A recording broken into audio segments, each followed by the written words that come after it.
মই আপোনালোক SSG মোটিভেশ্যনৰ trainer. আজি আমি আলোচনা কৰিম NRC সময়ত এপ্লাই কৰা আধাৰ কাৰ্ড যি বন্ধ হৈ আছিলে এই আধাৰ কাৰ্ডসমূহ এতিয়া মুকলি কৰি দিয়াৰ ব্যৱস্থা কেন্দ্ৰীয় চৰকাৰে কৰি দিছে।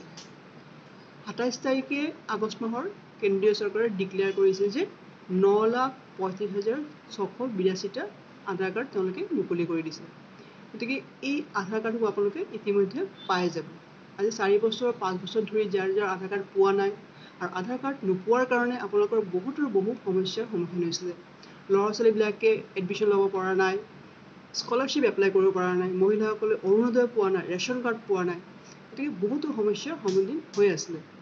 বহুতো আঁচনি আপোনালোকে নোপোৱা আছিলে। গতিকে এই আধাৰ কাৰ্ডসমূহ এতিয়া আপোনালোকে আপোনালোকৰ হাতত পাই যাব।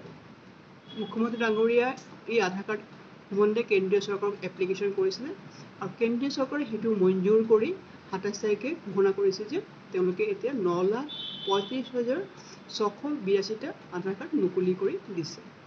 গতিকে এই আধাৰ কাৰ্ডসমূহ এতিয়া আপোনালোকৰ 15 দিন বা এমাহৰ ভিতৰতে আপোনালোকৰ হাতত পাই যাব। এইটো পাবৰ কাৰণে UDI এটা আধাৰ চেণ্টাৰ অ'পেন কৰিব। সেই আধাৰ চেণ্টাৰত আপোনালোকৰ আধাৰ কাৰ্ডসমূহ পাই যাব। যিহেতু ইমান ডাঙৰ এটা এমাউণ্টৰ এই নাম্বাৰৰ আধাৰ কাৰ্ড পাব লাগে ৯,৩৫,৬৮২টা। গতিকে 15 দিনৰ ভিতৰত এইটো আৰম্ভ কৰা হ'ব যদিও লাহে লাহে আপোনালোকে পাই থাকিব। একেলগে এদিনতে এইটো ইছ্যু কৰা নহ'ব। আপোনালোকৰ যিটো ওচৰত এটা আধাৰ চেণ্টাৰ খোলা হ'ব, সেই চেণ্টাৰত গৈ পেলাই আপোনালোকৰ ওলাব পাৰিব, কিন্তু লাহে লাহে বস্তুটো হ'ব।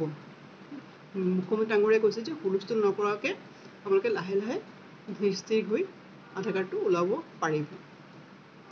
গতিকে এতিয়া এই আধাৰ কাৰ্ড প্ৰব্লেমটো ছল্ভ হ'ব আৰু যাৰ এই আধাৰ কাৰ্ড প্ৰব্লেম কাৰণে বহুতো বস্তু এপ্লাই কৰিব পৰা নাছিলে তেওঁলোকে এই বস্তুটো এতিয়া এপ্লাই কৰিব পাৰিব।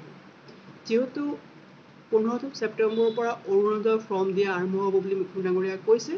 গতিকে যাৰ মহিলাৰ আধাৰ কাৰ্ড নাই তেওঁলোকে অৰুণোদয় এপ্লাই কৰিব নোৱাৰিব, কাৰণ আধাৰ কাৰ্ড আৰু ৰেচন কাৰ্ড দুটাই লাগিব অৰুণোদয় এপ্লাই কৰিবৰ কাৰণে। গতিকে 15 দিনৰ ভিতৰত আধাৰ কাৰ্ডটো দিয়াৰ ব্যৱস্থা কৰিছে। আপোনালোকে এই আধাৰ কাৰ্ডটো আগতে ওলাই ল'ব, তাৰপিছতে আপোনালোকে অৰুণোদয়ৰ কাৰণে এপ্লাই কৰিব পাৰিব। অৰুণোদয় নহ'লে কিন্তু আপোনালোকৰ আধাৰ কাৰ্ড নহ'লে আপোনালোকে অৰুণোদয় এপ্লাই কৰিব নোৱাৰিব। গতিকে 15 দিন বা এমাহৰ ভিতৰতে এইটো আৰম্ভ হ'ব আৰু 9,৩৫,৬৮২টা আধাৰ কাৰ্ড দিয়া হ'ব। গতিকে যাৰ আধাৰ কাৰ্ড প্ৰব্লেম হৈ আছিলে তেওঁলোকে এতিয়া প্ৰব্লেম ছল্ভ হ'ব আৰু আপোনালোকৰ হাতত এতিয়া আধাৰ কাৰ্ডসমূহ পাই যাব। আপোনাৰ ওচৰত যিটো চেণ্টাৰ হ'ব তাত গৈ আপোনালোকে এইটো ওলাব পাৰিব। গতিকে ভিডিঅ'টো ভাল লাগে লাইক শ্বেয়াৰ কৰিব, ছাবস্ক্ৰাইব কৰিব।